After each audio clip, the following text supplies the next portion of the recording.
ভাবুন তো, দেশে মন্দা চলছে, মানুষ চাকরি হারাচ্ছে, বাজার পড়ছে, শেয়ার মার্কেট লাল, কিন্তু ঠিক তখনই কিছু কোম্পানি আছে যাদের পণ্য মানুষ ছাড়তেই পারে না। আর আবার কিছু কোম্পানি আছে অর্থনীতি ভালো হলে আকাশ ছোঁয়া, আবার খারাপ হলে মাটিতে লুটিয়ে পড়ে। আজকের ভিডিওতে আমরা জানব ডিফেন্সিভ স্টক কী, সাইক্লিক্যাল স্টক কী, কোনটা কখন কিনবো, নতুন ও পুরনো ইনভেস্টরদের জন্য কোনটা ভালো, বাস্তব উদাহরণ সহ সম্পূর্ণ ব্যাখ্যা। ভিডিওটা শেষ পর্যন্ত দেখলে আপনার ইনভেস্টমেন্ট ভাবনা বদলে যাবে। আমি অঞ্জন, ওয়াইটি গঙ্গা অডিও স্টোরির গঙ্গা। ছোটদের ভালোবাসা, বড়দের প্রণাম এবং শ্রীকৃষ্ণ পরমপিতা পরমেশ্বরের নাম নিয়ে আজকের ভিডিওটা শুরু করছি। শেয়ার বাজার আর ইকোনমির মধ্যে সম্পর্ক কী? শেয়ার বাজার সরাসরি অর্থনীতির সাথে জড়িত। ইকোনমি ভালো যদি হয় তাহলে চাকরি বাড়ে, আয় বাড়ে, খরচ বাড়ে, কোম্পানির লাভ বাড়ে, শেয়ারের দাম বাড়ে। আবার ইকোনমি যদি খারাপ হয়, আয় কমে যায়, খরচা কমে, কোম্পানির বিক্রি কমে, লাভ কমে, শেয়ারের দাম পড়ে। কিন্তু এখানেই একটা বড় পার্থক্য আসে। সব কোম্পানি কিন্তু একইভাবে প্রবাহিত হয় না। এখান থেকে জন্ম নেয় defensive stocks and cyclical stocks. Defensive stock কি? খুব সহজ ভাষায় বুঝবো। ডিফেন্সিভ স্টক হলো সেই কোম্পানি যাদের পণ্য বা পরিষেবা মানুষ সব সময়ই কেনে, অর্থনীতি ভালো হোক বা খারাপ হোক। বাস্তব উদাহরণ যদি দিই, চাল, ডাল, সাবান, টুথপেস্ট, বিস্কুট। আপনি কি মন্দার সময় এগুলো ব্যবহার বন্ধ করেন? না। এই কারণে এই সেক্টরে কোম্পানিগুলোকে বলা হয় ডিফেন্সিভ। ডিফেন্সিভ স্টকের প্রধান সেক্টর হচ্ছে FMCG sector, paint sector, Pharma sector. Defensive স্টকের যদি আমি কিছু উদাহরণ দিই, ITC, HUL, Nestle India, Asian Paints, এগুলো হচ্ছে ডিফেন্সিভ স্টক। ডিফেন্সিভ স্টকের কিছু বৈশিষ্ট্য হলো চাহিদা সবসময় থাকে, সেলস স্টেবল থাকে, প্রফিট তুলনামূলক স্থির, ডিভিডেন্ড নিয়মিত পাওয়া যায়, রিস্ক কম থাকে, ভোলাটিলিটি অনেক কম হয়। ডিফেন্সিভ স্টক কাদের জন্য? যারা নতুন ইনভেস্টর, যারা রিটায়ার হয়ে আছেন, যাদের লো রিস্ক নেওয়ার ক্ষমতা আছে, প্যাসিভ ইনকাম চান যারা, মার্কেট ক্র্যাশে যারা ভয় পায়, তাদের জন্য ডিফেন্সিভ স্টক সব থেকে বেটার। ডিফেন্সিভ স্টকে কিছু সীমাবদ্ধতাও আছে। খুব দ্রুত দাম বাড়ে না, মাল্টিবার্গার হওয়ার সম্ভাবনা একদম নেই, বুল মার্কেটে পিছিয়ে পড়ে। ডিফেন্সিভ স্টক আপনাকে রক্ষা করে কিন্তু দৌড়ায় না। এইবার আমরা জানব সাইক্লিক্যাল স্টক কী। এখন আসি ঠিক উল্টো দিকের গল্পে।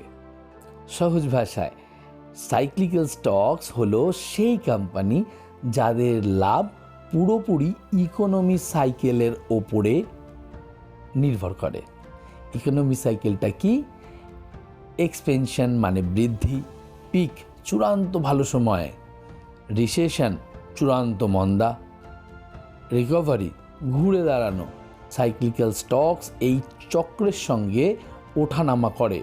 সাইক্লিক্যাল স্টকের বাস্তব উদাহরণ যদি দিই, সেটা হচ্ছে গাড়ি। ইকোনমি ভালো, মানুষ গাড়ি কিনবে, ইকোনমি খারাপ, কেনা বন্ধ। রিয়েল এস্টেট, চাকরি ও আয় ভালো, ফ্ল্যাট বিক্রিও ভালো, মন্দা ফ্ল্যাট পড়ে থাকে, ফ্ল্যাট বিক্রি হতে চায় না। সাইক্লিক্যাল স্টকের sector, auto sector, metal sector, cement sector, real estate sector, capital goods, এগুলো হচ্ছে সবই সাইক্লিক্যাল স্টক সেক্টর।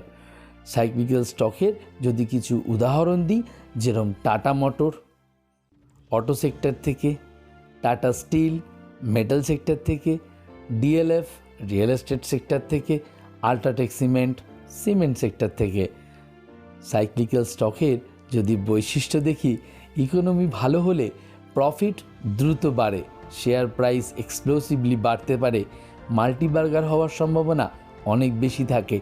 ইকোনমি খারাপ হলে বড় ক্ষতি হয়, ভোলাটিলিটি খুব বেশি থাকে, টাইমিং ভুল হলে লস একদম নিশ্চিত। সাইক্লিক্যাল স্টক কাদের জন্য? অভিজ্ঞ ইনভেস্টরদের জন্য, মার্কেট সাইকেল যারা বোঝে, রিস্ক নেওয়ার মানসিকতা যাদের আছে, শর্ট টু মিডিয়াম টার্ম ট্রেডারদের, হাই রিটার্ন খোঁজে যে লোকরা, তাদের জন্য সাইক্লিক্যাল স্টক। সাইক্লিক্যাল স্টকের বেশ কিছু ঝুঁকি আছে। Wrong timing equal to heavy loss, long recession হলে স্টক মানি, ডিভিডেন্ড অনিয়মিত, ইমোশনাল স্ট্রেস অনেক বেশি। Defensive versus cyclical stock. Defensive স্টকে ইকোনমি ইম্প্যাক্ট কম পড়ে, সাইক্লিক্যাল স্টকে ইকোনমি ইম্প্যাক্ট খুব বেশি। ডিফেন্সিভ রিস্ক কম থাকে, সাইক্লিক্যালে রিস্ক অনেক বেশি থাকে। ডিফেন্সিভে রিটার্ন স্টেবল থাকে, সাইক্লিক্যালে হাই বা লো হয়। ডিফেন্সিভে ডিভিডেন্ড রেগুলার থাকে, সাইক্লিক্যালে ডিভিডেন্ড ইরেগুলার থাকে। ডিফেন্সিভে ভোলাটিলিটি অনেক কম হয়, সাইক্লিক্যালে বেশি হয়। ডিফেন্সিভ বিগিনারদের জন্য সুইটেবল, বাট সাইক্লিক্যাল বিগিনার্সদের জন্য ভেরি রিস্কি। এবার আসি কোন সময় কোনটা কিনব। মার্কেট ক্র্যাশ বা রিসেশনে ডিফেন্সিভ স্টক ভালো, ক্যাপিটাল সেফ থাকে, মেন্টাল পিস থাকে। ইকোনমিক রিকভারি বা বুল মার্কেটে সাইক্লিক্যাল স্টক সুযোগ, হাই রিটার্ন, ফাস্ট গ্রোথ। এবার আমি একটা স্মার্ট ইনভেস্টার স্ট্র্যাটেজি দিতে চলেছি। বুদ্ধিমান ইনভেস্টাররা একই ধরনের স্টকে কখনো ইনভেস্ট করে না, সবসময় দুটোই ব্যালেন্স করে চলে। এক্সাম্পল, পোর্টফোলিও 60% ডিফেন্সিভ হওয়া উচিত, 40% সাইক্লিক্যাল হওয়া উচিত। অথবা যদি এজ কম হয় তাহলে সাইক্লিক্যাল বেশি থাকবে, এজ বেশি হলে ডিফেন্সিভ বেশি থাকবে। ওকে, তবে হ্যাঁ, এটা বলে দিই, আমি কিন্তু কোনো সেবি রেজিস্টার নই, তাই যে স্টকের নাম নিচ্ছি বা বলছি এগুলো সম্পূর্ণ এডুকেশন পারপাস। কোনো রকম স্টকে ইনভেস্ট করার আগে বা কোনো রকম ইনভেস্টমেন্ট জার্নি শুরু করার আগে অবশ্যই আপনাদের নিজস্ব ফাইন্যান্সিয়াল অ্যাডভাইজারের থেকে আপনারা সাজেশন নিন, তারপরেই কিন্তু আপনারা ইনভেস্ট স্টার্ট করবেন। আমার কথা মতো ইনভেস্ট স্টার্ট কিন্তু একদম করবেন না, ঠিক আছে? তবে একটা জিনিস সব সময় মনে রাখবেন, শ্রীকৃষ্ণ বলেছিলেন, সময় বুঝে কর্ম করাই জ্ঞান। শেয়ার বাজারেও ঠিক তাই, সময় বুঝে ডিফেন্সিভ, সময় বুঝে সাইক্লিক্যাল, অন্ধভাবে নয়, বোঝাপড়ার সাথে ইনভেস্ট করলেই সাফল্য নিশ্চিত। আজকের ভিডিওটি যদি ভালো লেগে থাকে আমাকে একটা লাইক করবেন। যদি মনে হয় আপনাদের কাউকে এই ভিডিওটি শেয়ার করলে তার জন্য ভালো হবে, অবশ্যই ভিডিওটি শেয়ার করুন। আর যদি মনে হয় আপনার এই ধরনের গুরুত্বপূর্ণ ভিডিও আরও চাই, তাহলে আমার চ্যানেলটাকে সাবস্ক্রাইব করুন। ওকে, গুড নাইট, ভালো থাকবেন, বাই বাই।